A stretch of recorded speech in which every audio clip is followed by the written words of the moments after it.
Oi pessoal, tudo bem?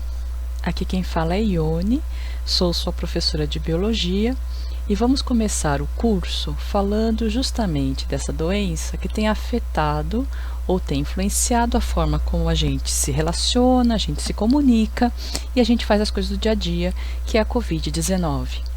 Covid-19 é o nome da doença causada por um vírus chamado SARS-CoV-2, que é esse vírus representado aqui embaixo, né? Então aqui eu tenho um vírus, aqui outro e aqui outro.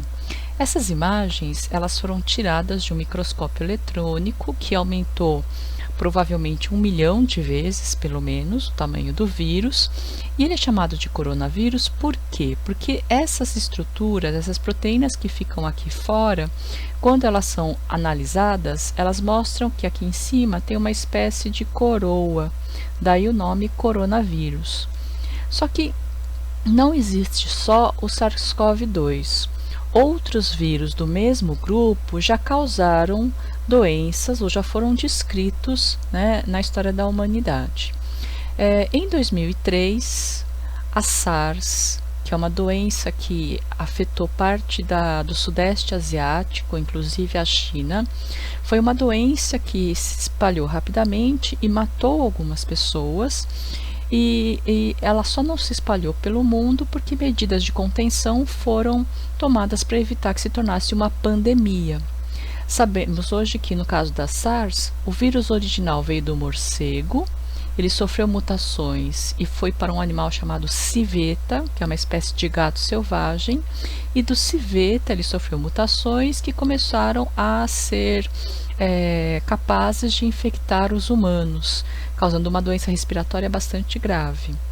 Em 2012, uma outra doença chamada MERS, que afetou o sul da Europa, o norte da África e uma parte do Oriente Médio, ela era transmitida por camelos, né? E os camelos, eles provavelmente pegaram esse vírus a partir de morcegos. Então, o que se sabe hoje é que os morcegos, eles pegaram, né, os morcegos, eles transmitiram o vírus para camelos. Esses vírus dentro dos camelos sofreram mutações e foram capazes de infectar a espécie humana. No caso do SARS-CoV-2, né, que aconteceu lá em Wuhan, ninguém sabe ainda qual foi o caminho que o vírus fez até chegar no humano. Mas, neste caso, como não é uma doença letal, né, no sentido de que não mata em horas, né, as pessoas até se recuperam, demorou-se um tanto para que as providências para a contenção do vírus fossem tomadas. E aí o que aconteceu? Em março do ano passado, o Brasil já estava incluído nos países que tinham essa doença como uma doença epidêmica. O que é o SARS-CoV-2? O SARS-CoV-2 é um vírus, né? Então aqui eu tenho um modelo desse vírus que é feito a partir das observações em microscópio. Ele tem mais ou menos, se eu pudesse medir daqui até aqui, 0,12 micrômetros de diâmetro. Isso aqui equivale mais ou menos a pegar 1 milímetro da régua e dividir em 10.000 partes. Cada partezinha obtida seria mais ou menos o tamanho de um vírus. Esse vírus, como eu disse, tem essas proteínas aqui fora que dão o nome ao grupo, né, coronavírus, e que aqui estão representadas por esses alfinetes espetados. Essas proteínas são chamadas de proteína spike. Spike em português significa espícula, como se fossem alguns espinhos, alguma coisa assim. E aí essa parte acinzentada corresponde a um envelope, que é essa parte azul com essas substâncias verdes, né, inseridas. Lá dentro tem uma região aonde está o RNA, que é o material genético, que é chamado de núcleo capsídeo. E esse RNA confere ao vírus algumas particularidades na hora de se reproduzir. Como é que o vírus faz então? Né? Então imagina que aqui está o vírus e aqui está uma célula humana. Né? O vírus ele não invade a célula, como eu já falei para alguns de vocês. O vírus ele é convidado a entrar dentro da célula. Isso acontece por quê? Porque as proteínas spike elas conseguem se encaixar nessas proteínas que nós temos nas nossas membranas, chamadas de ECA2. A célula permite a entrada do vírus, o vírus entra e solta o material genético dele, o RNA, para o citoplasma. A partir desse RNA, nossas células começam a produzir proteínas virais. E essas proteínas virais, elas vão se encaixando para montar novos vírus. Os vírus montados, eles vão em direção à membrana plasmática e são eliminados. Esse fluxo de vírus para fora da célula pode ser tão intenso que a membrana plasmática ela se rompe e aí eu tenho a morte dessa célula. Dependendo de que célula está sendo invadida, né, a gente vai ter sintomas diferentes. Então, por exemplo, se eu tiver células do pulmão sendo invadidas e destruídas pelos vírus, eu posso ter inflamação, dano do tecido e acúmulo de fluidos, né, de líquidos. Se for o cérebro, eu tenho confusão mental, perda de olfato e paladar, além de problemas de coagulação de sangue e encefalopatias. Aliás, esse aumento na presença de coágulos leva a um aumento também do risco de infarto, por isso que pessoas que são hipertensas têm que tomar cuidado. E uma curiosidade é que, quando o sistema imune tenta destruir ou atacar os vírus, eles acabam liberando uma espécie de tempestade de citocinas, que são substâncias que normalmente são produzidas para a nossa defesa. Só que nesse caso, a produção ela é tão intensa que aumenta o acúmulo de fluidos nos pulmões. Daí o risco da pessoa ter mais dificuldades para respirar. Quais são os sintomas mais comuns, né, da COVID? Aliás, COVID significa o quê? Co vem de coronavírus, vid, né, vi vem de vírus, né, e disease dá a palavra o COVID, né, 19, porque ela foi descrita em 2019 e em 2020 é que ela se tornou uma pandemia.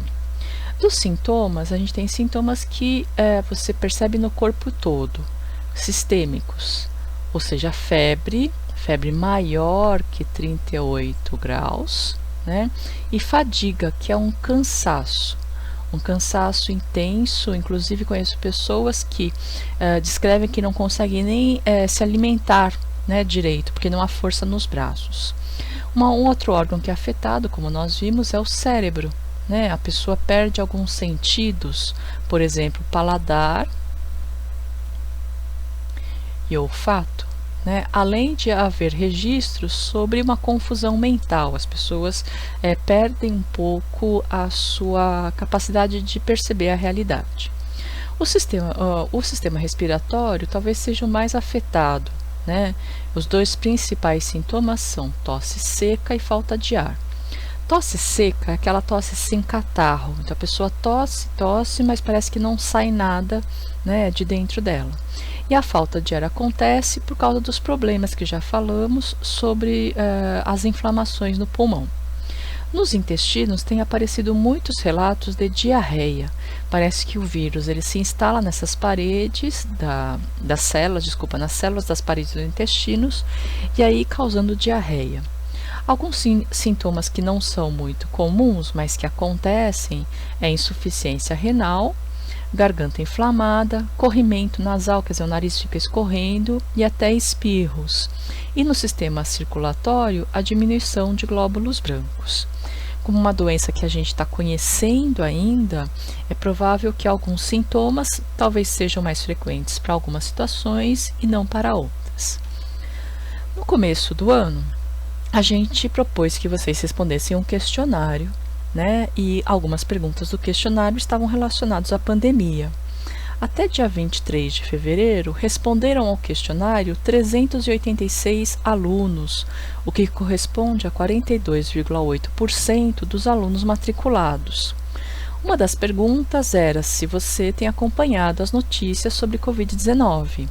mais de 91% das pessoas disseram que sim, e cerca de 8% disseram que não estão acompanhando.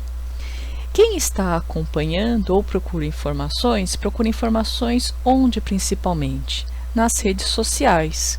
E aí, se eu juntar aqui com o WhatsApp, esses dois aqui dão mais de 60% dos entrevistados. Cerca de 30% obtém informações através da TV, 4% lendo jornais ou revistas e cerca de 8% procurando em outros locais na internet. Perguntamos também se você conhece alguém que teve Covid. Então, veja, quase 8% disseram que não e 4% ou 5% disseram que não sei.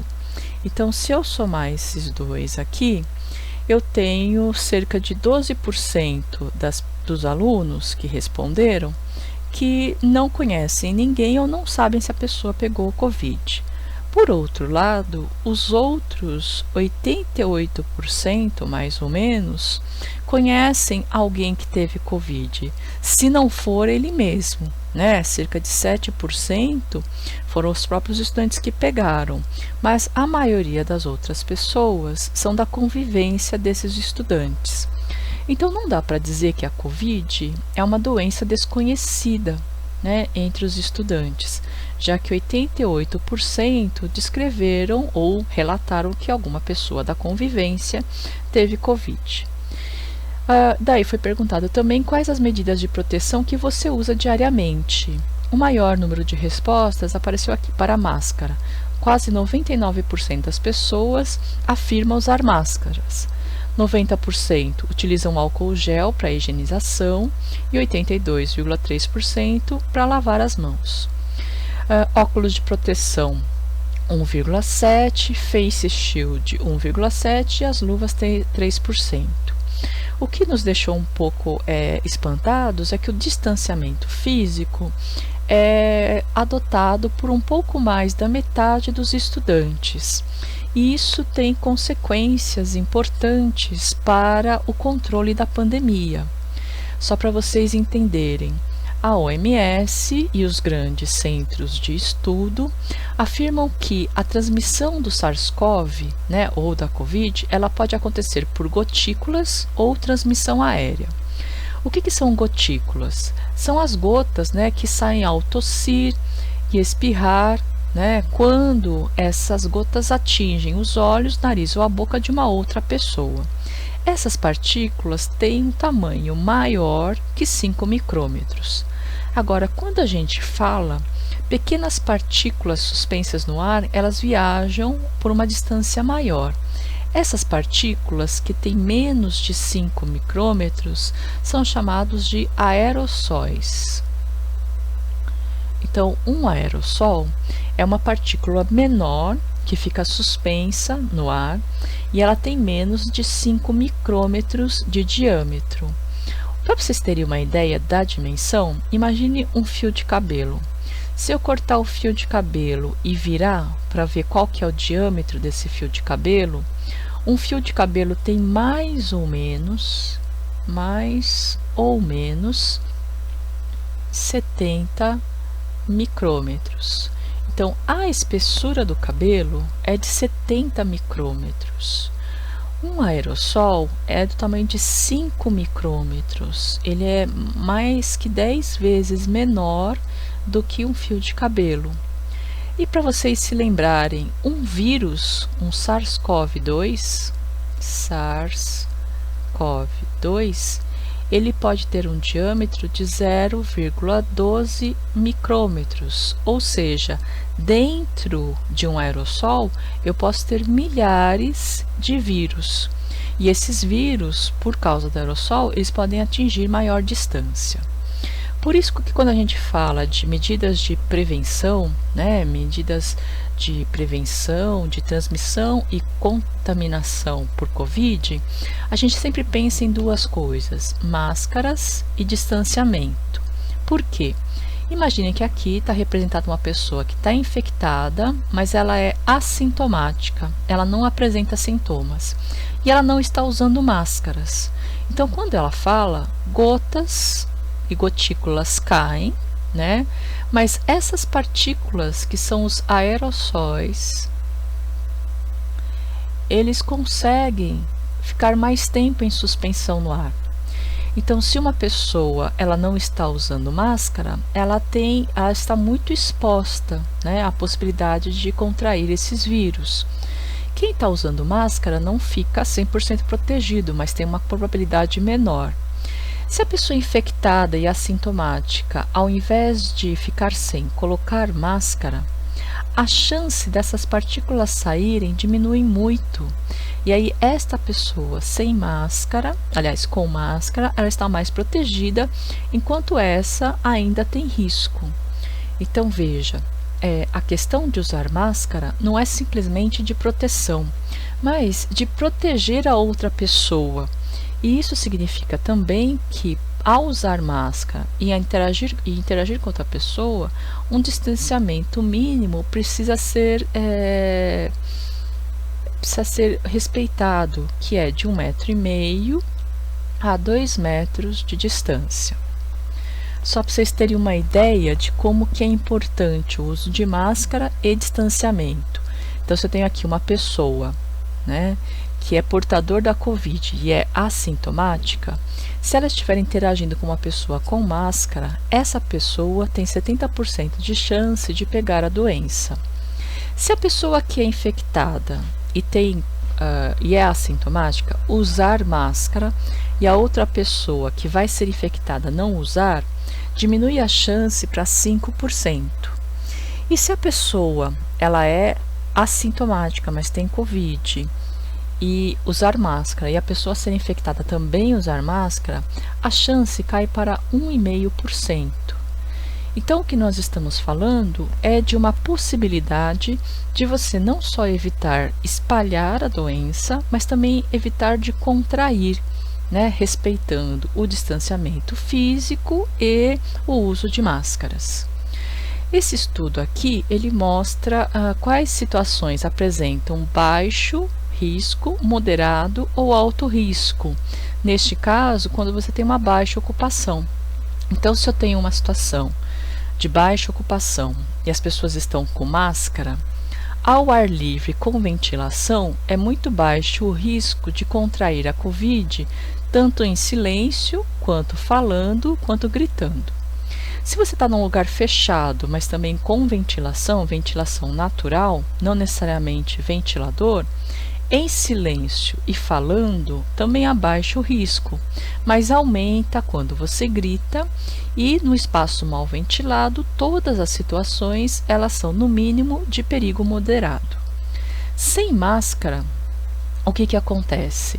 Em silêncio e ao ar livre com ventilação, talvez seja a única forma que você tem de ter pouca chance de contaminação. Todas as outras situações em que você está falando ou gritando, mesmo em lugar fechado ou mal ventilado, os riscos de contaminação são maiores. E no caso de alta ocupação, quer dizer, no caso de aglomeração, a única situação que aparece com baixo risco é essa daqui, em silêncio, ao ar livre, com ventilação, usando máscara, né? Todas as outras situações têm um moderado a alto risco de transmissão. Então, é importante que a gente mantenha um protocolo, né, de segurança. Bom, gente, quero só reforçar que o distanciamento físico não é a mesma coisa que distanciamento afetivo, né? Muito pelo contrário, é a gente entender a importância de garantir a saúde das pessoas com quem nós convivemos e entender que mesmo elas, né, elas têm coisas, elas têm responsabilidades e outras pessoas que dependem delas. Então, além do uso da máscara, eu insisto, na medida do possível, manter o distanciamento físico e todas as outras medidas de proteção. Espero que todos vocês estejam bem, que fiquem bem e que nos encontremos em breve. Um abraço.